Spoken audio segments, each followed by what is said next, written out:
데살로니가 교회에 대해서는 어제 조금 상세하게 설명을 드렸는데 그들은 어려움이 참 많았던 그런 가운데서 신앙생활을 굉장히 잘했던 사람이죠.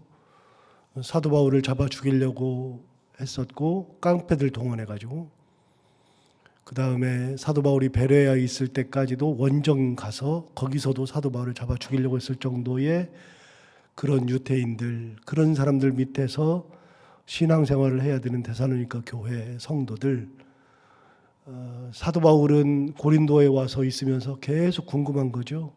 도대체 어떻게 신앙생활을 하고 있을까? 그때 전도됐던 사람들은 어떻게 지내고 있을까? 야손의 가정은 어떻게 지내고 있을까? 그 야손은 나를 받아들였다가 우리 일행을 받아들였다가 큰 고난을 치렀는데 내가 탈출하고 난 다음에 야손의 가정은 어떻게 지낼까 참 많이 고민했죠. 그래서 결국은 디모데를 거기로 보내서 디모데가 그 형편을 살피고 돌아와서 가르쳐 주었죠. 가서 무슨 소식을 가져올까 궁금했는데 갔다 와서 전하는 소식이 뭐였느냐? 그게 3장 6절에 있다 그랬는데 3장 6절을 다시 한번 볼까요? 3장 6절 지금은 디모데가 너희에게로부터 와서 너희의 믿음과 사랑의 기쁜 소식을 우리에게 전하여 주었다 그랬으니까 갔다 와서 전해준 소식이 뭐냐면 선생님이 갔더니 데살로니가 성도들이 그 핍박 가운데서 다 뿔뿔이 흩어져 버렸습니다. 믿음을 버렸습니다. 혹시 그럴까 봐 그랬더니 그게 아니라 가서 보고 전해준 소식은 그들이 믿음과 사랑으로 살고 있습니다. 라는 기쁜 소식을 전해주더라. 너희 참 대단하다. 그것과 함께 더불어서 또 너희가 항상 우리를 잘 생각하여 우리가 너희를 간절히 보고자 함과 같이 너희도 우리를 간절히 보고자 한다. 하고 얘기해 줬죠. 사도 바울은 고린도 교회에, 데살로니가 교회에 딱 3주 있었습니다. 3번 안식일에 들어간 것이 전부입니다. 그리고서는 데살로니가를 가지 못합니다. 그런데 딱 3주 있으면서 전도된 사랑하는 성도들이 거기서 믿음 생활 잘하고 사랑의 공동체를 만든 것도 참 감사한데 그들이 믿음 생활하면서 어떻게 하고 있느냐? 사도 바울 일행을 계속 보고 싶어 하더라. 생각하더라. 사도 바울이 그걸 보니까 너무나도 감사하고 감격하는 거죠. 그래서 오늘 본문에 있는 2절처럼 이렇게 기도한다 그랬어요. 우리가 너희 모두로 말미암아 1장 2절에 우리가 너희 모두로 말미암아 항상 하나님께 감사하며 기도할 때 너를 기억한다. 그렇게 되겠죠. 계속해서 생각날 것이고 기도할 때마다 기억하면서 기도하는 것이고 데살로니가 성도들은요 그냥 딱 생각만 해도 감사한 겁니다. 야, 어떻게 저런 환경 속에서 어떻게 신앙생활 하지 싶은데 그렇게 신앙생활하는 그들을 보면서 너무나도 감사하다. 그래서 하나님 앞에 감사했습니다. 자, 3절을 보시면 너희의 믿음의 역사와 사랑의 수고와 우리 주 예수 그리스도에 대한 소망의 인내를 우리 하나님 아버지 앞에서 끊임없이 기억한다. 너희를 보니까 세 가지가 생각나는데 하나님 앞에서 너희들을 이제 기도할 때마다 너희 생각나는 게 뭐냐? 믿음의 역사와 사랑의 수고와 소망의 인내. 자, 오늘은 이 세 가지를 조금 깊게 봐야 되겠습니다. 데살로니가 성도들이 믿음의 역사가 일어나더라 하는 얘기입니다. 여러분, 믿음의 역사가 일어나는 건 이거는 그 믿음이라고 하는 것이 있을 때에만 역사가 일어납니다. 믿음이 없이는 역사가 일어날 수 없습니다. 자, 보세요. 데살로니가 교회의 성도들이 예수 그리스도를 믿는 믿음이 있으니까 핍박을 견디면서 지금까지 신앙생활을 하는 겁니다. 믿음이 없는 사람들은 조금만 핍박이 오면 그냥 확 가버립니다. 내가 뭐하러 이러고 있어? 싶죠. 믿음을 가진 사람들이 끝까지 그 핍박 속에서도 신앙생활을 하는데, 사도 바울을 보면 사도 바울도 믿음을 가지고서 끝까지 전도합니다. 단 한 번도 흐트러짐 없이 믿음 가지고서 전도하죠. 그런데 사도 바울이 가는 길은 순탄한 길이 아닙니다. 사도 바울은 우리가 이미 고린도 후서에서 본 것처럼 40에서 하나 감한매를 수차례 맞았습니다. 돌로 맞았습니다. 그리고 감옥에 갇히기도 수차례 하고, 능욕을 당하기도 하고, 배를 타고 가다가 배가 난파되어 가지고 일주일간 바다 가운데서도 있었습니다. 우리 그 얘기는 잘 안 하는데요. 사도 바울이 직접 얘기한 겁니다. 난파되어서 일주야를 바다 가운데 있었다. 암흑 가운데 있었다. 여러분, 사도 바울은 한 주 동안을 바다에서 표류했습니다. 얼마나 무서웠을까요?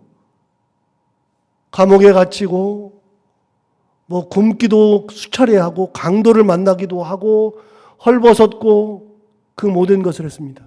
여러분, 그걸 할 때 누가 그거를 기쁨으로 감당합니까? 왜 감당합니까? 이유는 믿음이 있기 때문에 감당하는 겁니다. 믿음이 있는 사람들은 끝까지 하나님 예수 그리스도를 붙들고서 살아가니까 어려움이 있어도 핍박이 있어도 고난이 있어도 그걸 잘 이겨내고 끝까지 전도합니다. 결국 그 끝이 어디냐? 그 끝이 죽음이었습니다. 여러분, 누가 순교의 길을 갑니까? 순교의 길을 가는 것도 믿음이 있는 사람들이 갑니다.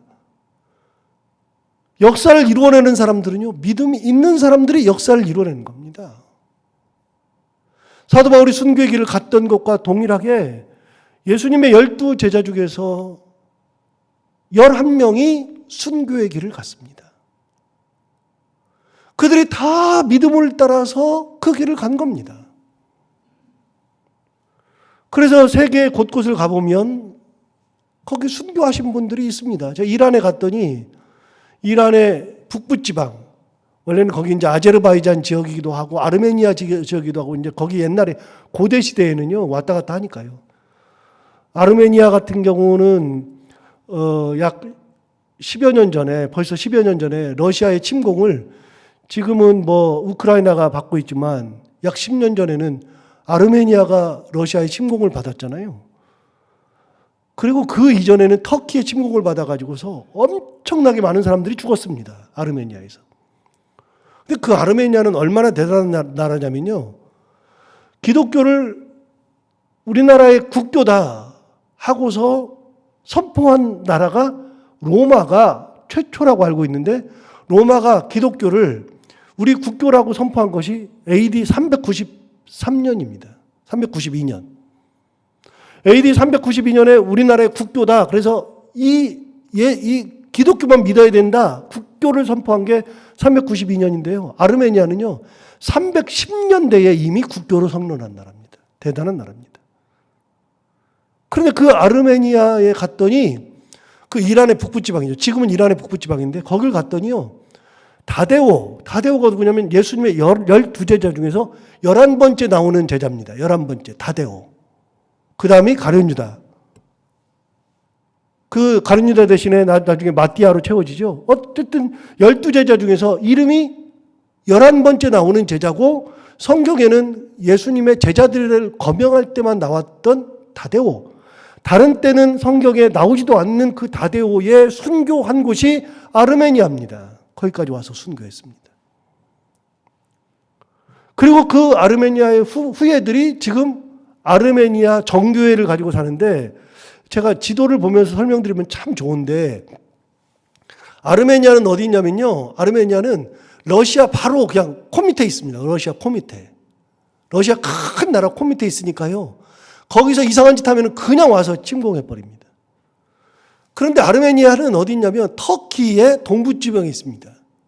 그러니까 터키가 당시에 오스만 터키, 이 터키가 전 세계를 점령해가지고요, 그리스도 사실은 터키의 식민지였습니다. 그러다가 1800년대에 그리스가 독립하거든요. 그러니까 터키가 여기 있고 그리스가 여기 있지 않습니까? 그리스뿐만이 아니라 터키의 그 이슬람 세력이 그리스로 시작해서 쭉 해서 지금 이란 넘어 모든 이슬람 국가를 만든 것이 지금의 터키거든요. 그 한가운데 들어있습니다. 아르메니아가.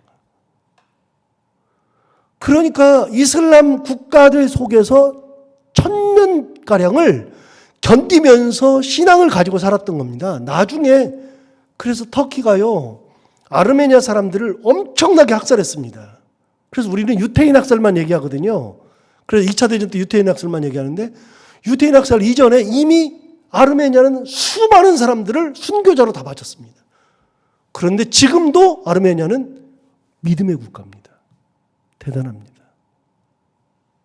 그곳에 갔더니 다데오의 순교 기념교회가 딱 서 있습니다. 여러분, 다데오라고 하는 예수님의 제자는 거기까지 가가지고서 말씀을 전하다가 죽었습니다. 누가요? 믿음 있는 사람들이 그 길을 가는 겁니다. 믿음은 역사를 이뤄냅니다.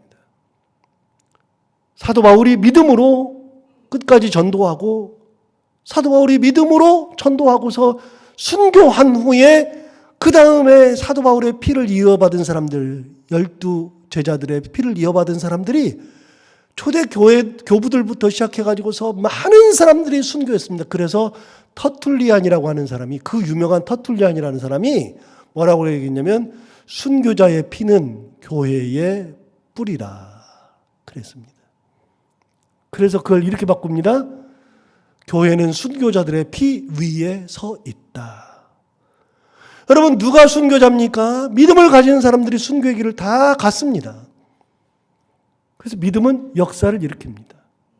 엄청난 역사를 일으킵니다. 가만히 보십시오.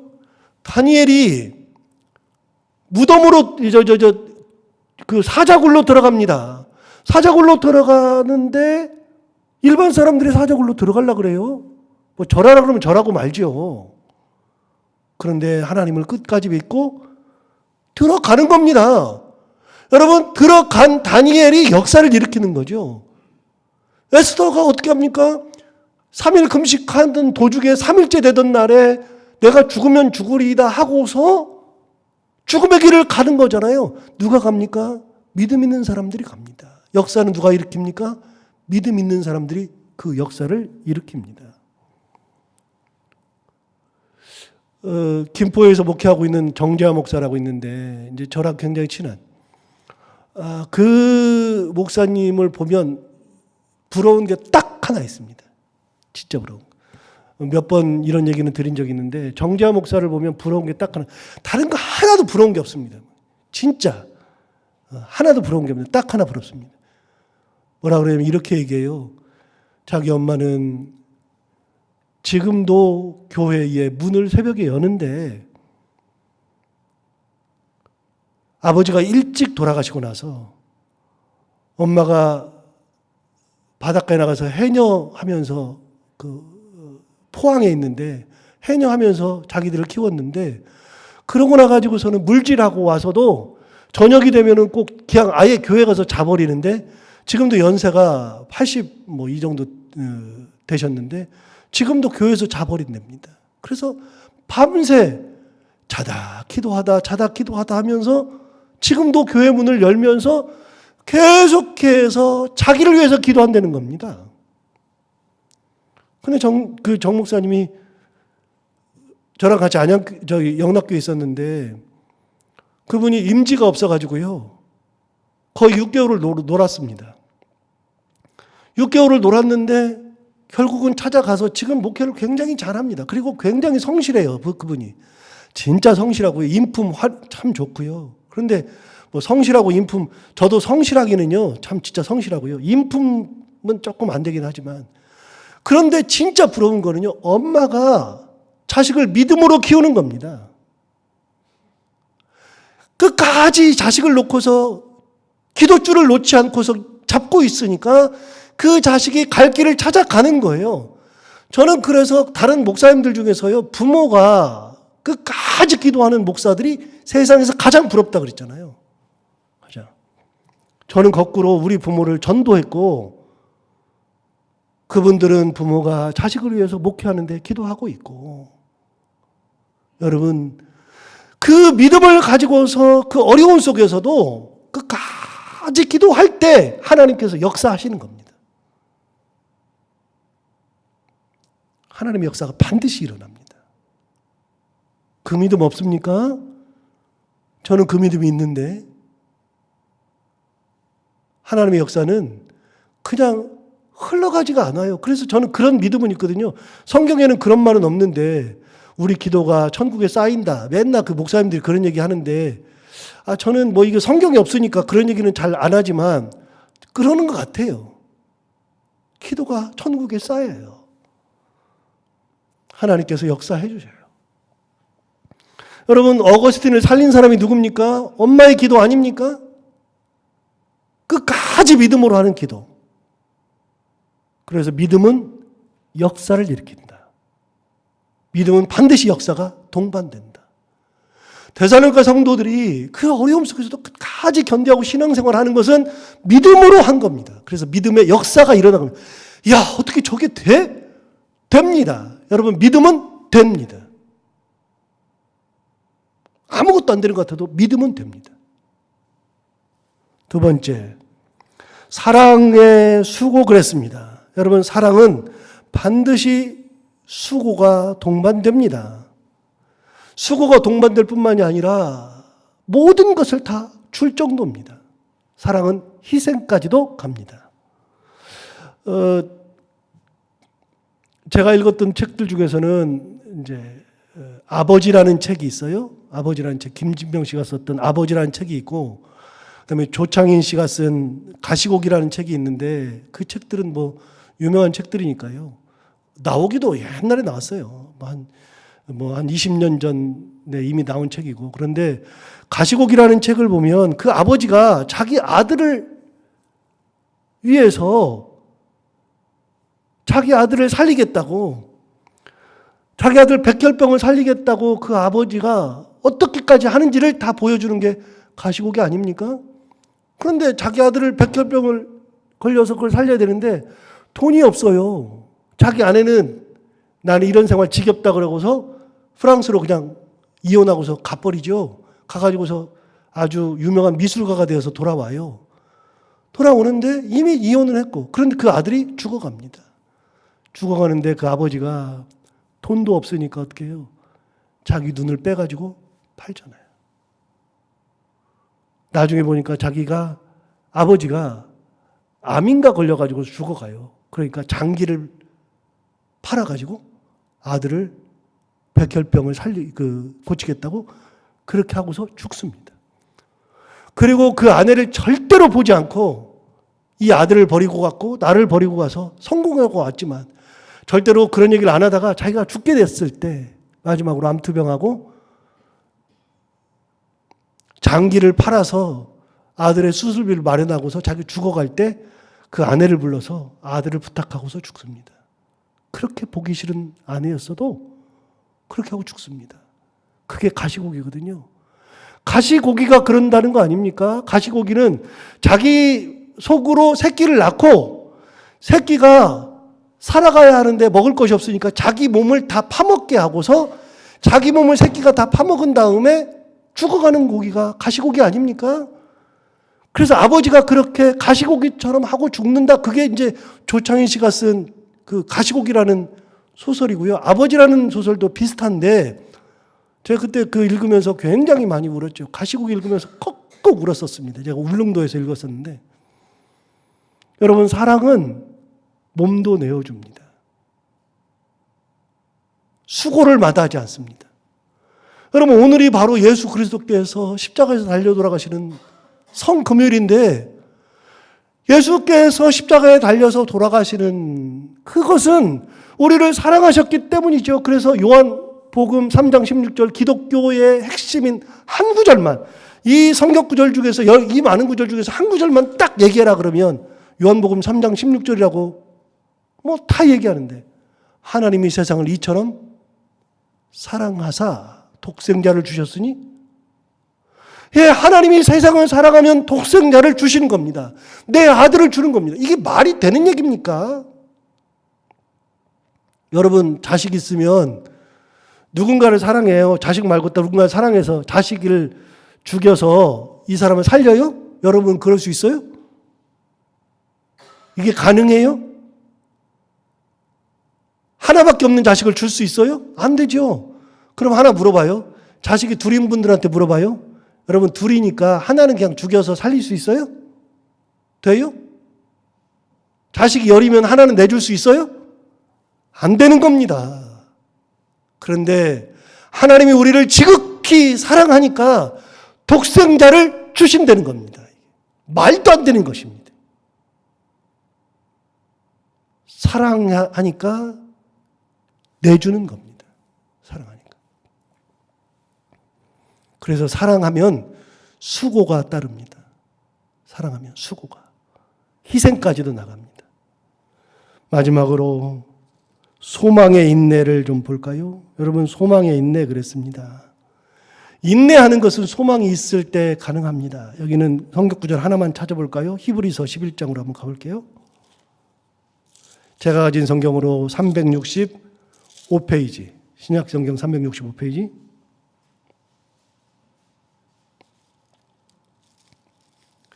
이 구절은 엊그저께 단테 신곡 천국편의 월광천에서 제가 이제 같이 말씀 나눌 때 이 말씀 나눈 적이 있죠.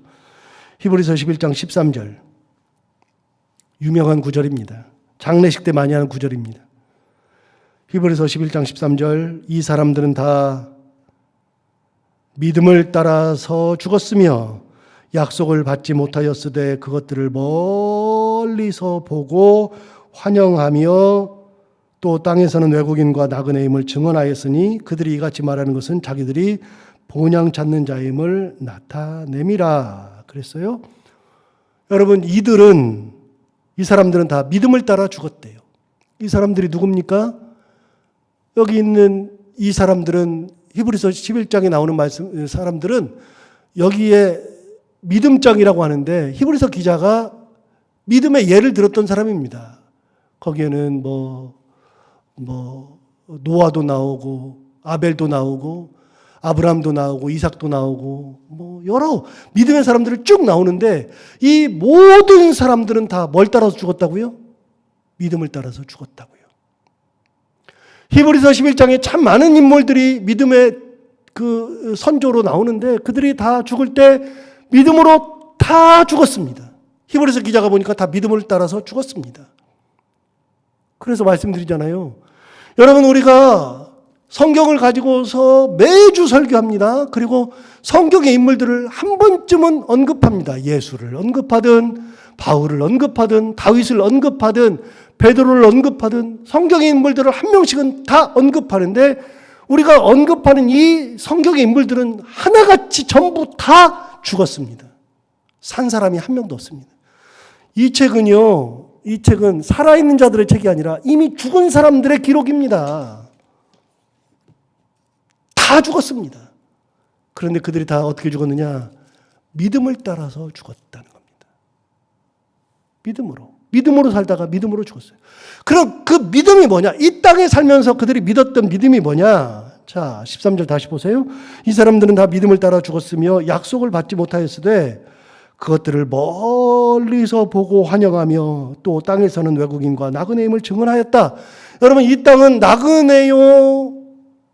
그리고 외국인이라는 것이고 멀리서 보고 환영했다는 겁니다. 이 땅 살면서 멀리 있는 것을 봤다는 겁니다. 뭘 봤어요? 천국을 소망하면서 살았다는 겁니다. 천국을 소망하면서. 여러분, 우리는 뭘 보고서 살아요? 천국 보면서 사는 거 아니에요? 하나님 앞에 가는 거 보고 사는 거 아니에요? 천국 보면서? 그래서 멀리서 보고 환영하는 거예요. 이 땅은 그들이 얘기한 겁니다. 죽었던 사람들이 뭐라고 하냐면 이 땅은 나그네의 땅이요 외국인의 땅이더라. 나그네는 반드시 집으로 돌아가야죠. 외국인도 자기 나라로 돌아가야죠. 우리는 이 땅이 내 집이 아니에요. 여기는 잠시 소풍 왔다 가는 거예요. 꽃 구경하다가 가는 거예요. 그래서 자식으로부터 기쁨을 누리기도 하고, 내가 일하면서 기쁨을 누리기도 하고, 사람들과의 관계에서 기쁨을 누리기도 하고, 이 땅에서 그 많은 구경도 하고, 그러나 가시에 찔리기도 하고, 넘어지기도 하고, 그래서 이 땅에서는요, 꽃 구경하다가 넘어지고 힘들기도 하고, 뭐 그런 땅이에요. 이 땅은 그런 거예요. 제가 외국 나가서 고생 직살나게 한 경우도 있습니다.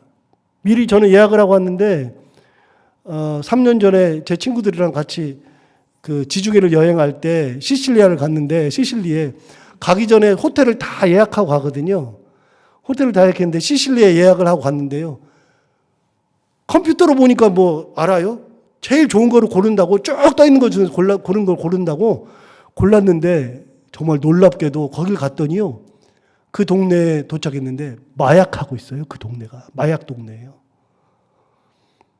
그리고 어디 있는지도 모르겠어요. 찾아도 사람들이 이런 사람들이, 여자분들이 막 미니스커트 이렇게 입고요, 그 여자들이 마약하고 있는 거예요. 그런 동네에서 잠을 자야 된다 그러니까 시급하지요.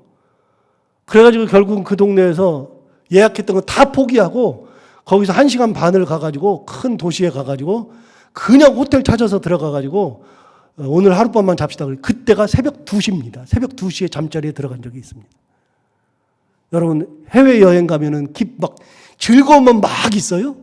기쁨만 막 있어요? 그런 게 어디가 있어요. 여행 가면은 좋은 것도 있지만 고생도 직살나게 합니다. 그런데 여행하잖아요. 우리가 이 땅에 사는 거는요, 이 땅은 우리 잠시 소풍 온 거예요. 소풍 와가지고서 물에 빠지기도 하고 넘어지기도 하고 그러는 거죠. 꽃 구경도 하는 거지만 그러다가 집으로 돌아가는 겁니다. 여러분, 이 사람들이 뭐라 그랬어요?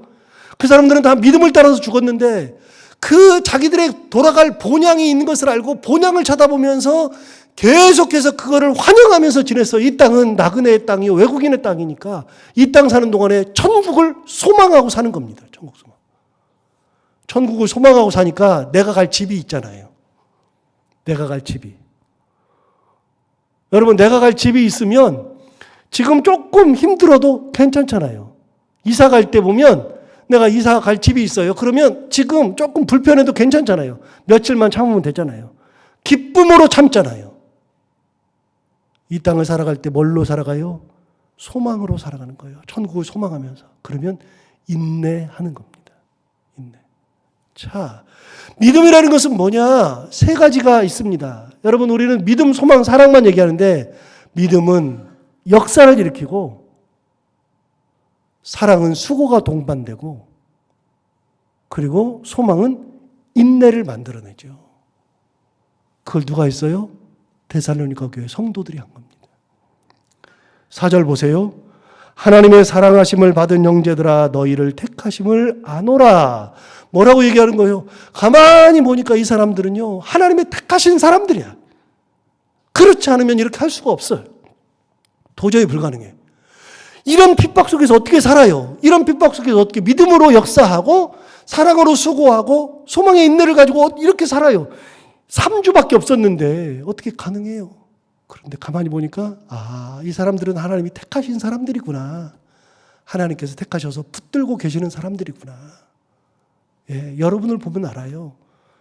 여러분들은 하나님께서 택하신 존재인 것을 제가 알아요.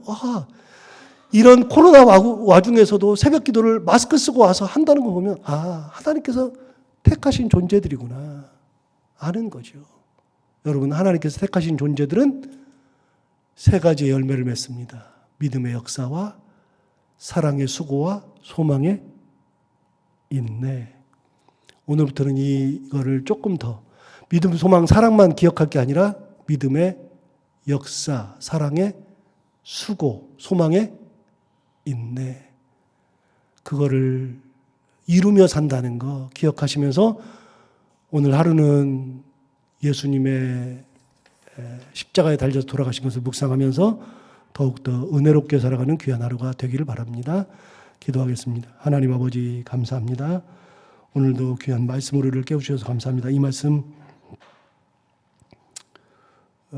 들으면서 또 생각하는데 데살로니가 성도들이 얼마나 대단했는지, 그런 와중에도, 그런 환난과 핍박 중에서도 믿음의 역사와 사랑의 수고와 소망의 인내를 이루면서 그 열매를 맺으면서 사는 걸 보니까 사도 바울이 너희는 하나님이 택하신 것을 내가 알겠다 말했던 것처럼 우리도 그렇게 사람들 앞에 섰을 때 이렇게 믿음의 역사와 사랑의 수고와 소망의 인내를, 그 열매를 맺으며 살아가서 사람들이 우리를 보고 아, 정말로 하나님이 택하신 사람들이구나, 하나님이 택하신 가정이구나, 하나님이 택하신 교회구나 고백할 수 있을 만큼의 그런 열매를 맺으며 살아가는 저희들 되게 하여 주옵소서.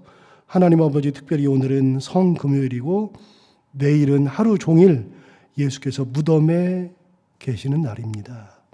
하나님 아버지, 우리가 오늘부터 내일까지 보다 더 경건하게 예수 그리스도의 십자가와 죽음과 무덤 가운데 계심을 생각하며 우리도 그 예수 그리스도를 따라가기를 결단하며 경건하게 살아가는 귀한 하루 이틀이 되게 하여 주옵시고, 모레가 되었을 때, 우리 부활절 되었을 때 기쁨으로 감사 찬양하며 할렐루야 찬양하며 주일 예배를 잘 준비하는 저희들이 다 되게 하여 주옵소서. 오늘도 하루를 살아갈 때 이 말씀을 기억하며 살게 하여 주옵시고, 해야 되는 것들을 기쁨으로 감당하고 만나는 분들과 함께 웃고 행복한 하루가 되게 하여 주옵소서. 예수님 이름으로 기도하옵나이다.